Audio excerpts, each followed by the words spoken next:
Ciiko cia wuici mwena wa Buruburu kaunti-ini ya Nairobi ikoretwo ikihanika mahinda kwa mahinda, na aria makoretwo magitwarithia waganu ucio na mbere makoretwo makihuthira kibi. Na umuthi thiku ya 40 kuri ekinayeri ya kinya thutha wa kuhobaniirio ni muingi uria uuma na marakara na kurumio mbaara o nginyagia gukua, na thutha ucio mamundio mwaki hamwe na kibi iria mauma nayo.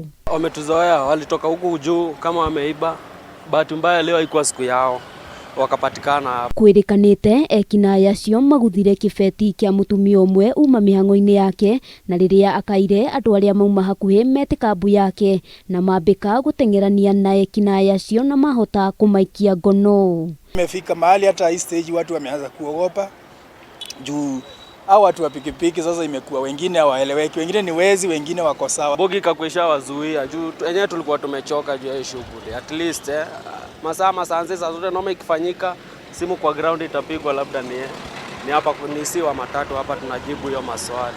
Ndeto eno ni kiritwo mukonde ni kamanda wa borithi mwena wa Kamukunji Francis Ngugi, na ona gutuika ndanetikira kuoywo ni mbica cia kamera, ni oritie muingi gwetikira kuria thithino yao niguo kurigiriria ciiko ta ici. Ilipiga hiyo pavement, ilifly juu ikaenda kuanguka kule, ikaanguza hao wazee wawili.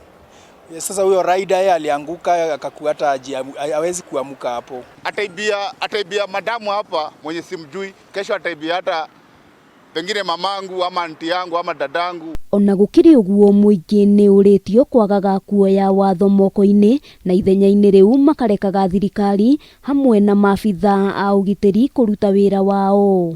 Vijana wenye wamekuja siku hizi wanaibia watu simu nini, so unaona sisi ndio wanatuharibia job, na hiyo job si tunafanyia vitu mob. Handu-ini Hamwe TV, ritwa riakwa ni Wambui wa Jogoo.